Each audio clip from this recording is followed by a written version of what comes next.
په لوړو ژورو هغه ولسوالۍ ته سفر کوو چې کلونه کلونه د رسنیو له سترګو پناه وه. د دنګو غرو په تاترو کې پرته هغه ولسوالي چې په تېرو 20 کلونو کې هیڅ ډول پراختیایي پروژې پکې نه دي عملي شوي او د تېرې ادارې چارواکو ورته بیخي سر نه دی ورښکاره کړی. په واورو د پوښل شوو درو له څوکو تېرېږو او د خلکو له سترګو پناه ولسوالۍ انځور درته وړاندې کوو. دا اجرستان ولسوالي ده. د غزني له مرکز څخه 2.5 کیلومتره لرې پرته ده. د دې ولسوالۍ هر لوري ته ځانګړې ښکلا موجوده ده، خو په تېرو 20 کلونو کې هیڅ ډول پراختیایي پروژې پکې نه دي عملي شوي. تازه په دې ولسوالۍ کې اسلامي امارت د لسګونه پراختیایي پروژو د عملي کولو تابع نیولې ده. دې ولسوالۍ ته ګڼو مسؤلینو سفر کړی دی. د غزني ولایت والي دغې ولسوالۍ ته د خپل سفر پر مهال 10 کیلومتره هغه سړک ګټې اخیستنې ته وسپاره چې د اجرستان خلکو ګڼې ستونزې هوارې کړې. همدارنګه د دغه ولایت والي د اجرستان ولسونو ته د نورو پروژو د عملي کولو ډاډ ورکړ. ان شاء الله العزیز څومره مؤسسات وي هغه ټول موږ دې خاطر جلب کړي، خامخا به خپل کومکونه د خلکو سره کوي. نور چې د اسلامي امارت د مشرانو څومره خپل توان طاقت وي ان شاء الله العزیز تر حد الوصف پورې د خلکو ستونزې مشکلات مکمل حل کیږي. او شفاخانه مخکې کلینیک اوس په شفاخانه بدله شوې ده. د تعمیر پر رابطه هم ان شاء الله العزیز د روان پسرلي کې به کار وباندې شروع کیږي. د دې سړک د رغېدو چارې په 3 میاشتو کې بشپړه او ګټې اخیستنې ته وسپارل شوې. د اجرستان ولسونو دا سړک ځکه مهم وګاڼه چې د غزني ولایت پورې یې اوږد مزل 3 ساعته رالنډ کړ. اجرستان ولسوالۍ دپاره چې ټولې د غرو په منځ کې پرته ولسوالۍ ده او له مرکز څخه زیاته لرې ده، نو د اجرستان دپاره عموم کې 3 لارې دي. 3 لارې چې دغه 2 سیوس موټر تګ راتګ دغه لارې نه مخکې پکې کاوه چې هغه مرکز ولایت ته او د ګاونډیو ولسوالیو دپاره چې کله د خلک تلل نو په ډېر مشکل سره به تلل. د کوتلیخون د لارې په جوړېدو سره د اجرستان د خلکو هغه ضرورت اړتیاوې تقریبا 50% راکمې شولې.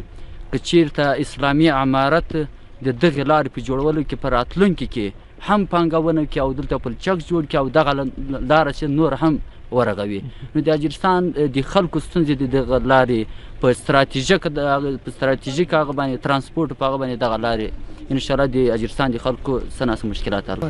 دومره په تکلیف و اوس د خدای احسان ده، الحمدلله ډېره ښه لار جوړه شوله.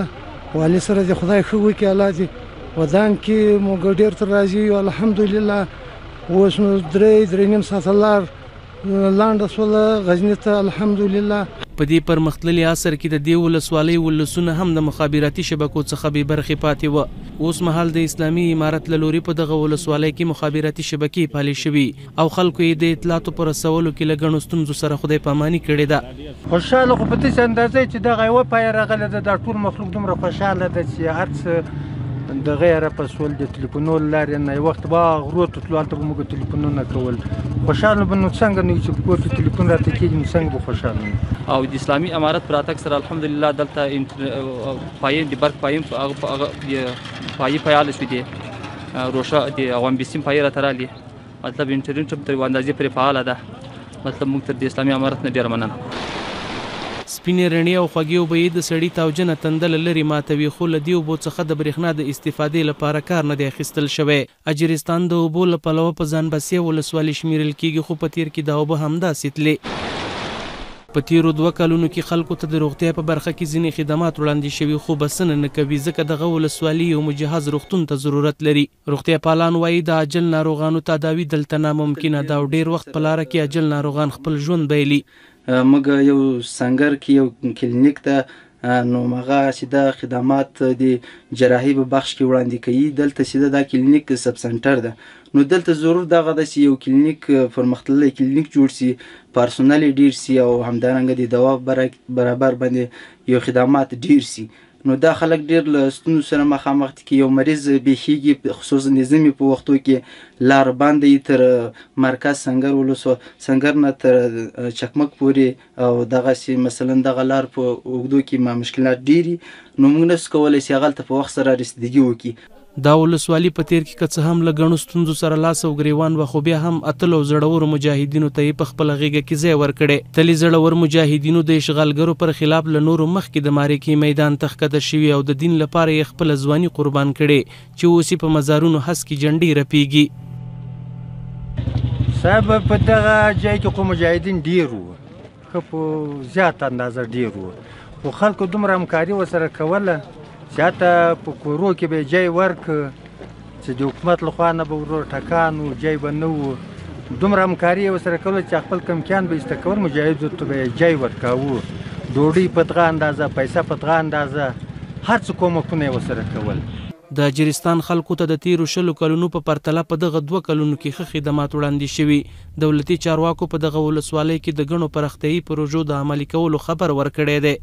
داسې ځایونه شته دلته خالي د توربین تړل غواړي او ناوه تقریبا اوس خو د خدای مهرباني، د خدای احسان ده، لارې راخلاصې دي، حکومت رسیدګي کولی شي، د خلکو سره ډېر کومکونه راځي د خلکو سره، او داسې د تعلیم په برخه کې دا خلک اوس دومره تعلیمونه ډېر شوي دي، یعنې په هر کلي کې اوس کورسونه شته، مدرسې شته، مکتوبونه شته. یعنې که درته وایم چې په هغلته خو په 10% دغه درسونه نه وو، مکتبونه نه وو، نه مدرسې وې. په سپینو واورو پوښل شوی اجرستان سپین یخي اوبه، ګڼې طبیعي زیرمې، د پراخه زراعتي ځمکو ترڅنګ ګڼې ناشنا کیسې لري، خو لاس پړل غواړي. اجرستان ولسوالي یو له هغو ولسوالیو څخه ده چې په تیرو 20 کلونو کې هیڅ ډول پراختیایي پروژې پکې نه دي عملي شوي، او د تیرې ادارې چارواکو خو ورته بیخي سر نه دی راښکاره کړی. دا ولسوالي د غزني ولایت له مرکز څخه 250 کیلومتره لرې پرته ده. اسلامي امارت په دې ولسوالۍ کې ځینې پراختیایي پروژې عملي کړي او ولس ته یې د نورو پروژو د عملي کولو ډاډ ورکړی. محمد عمران سرکوټوال، غزني، اجرستان ولسوالي.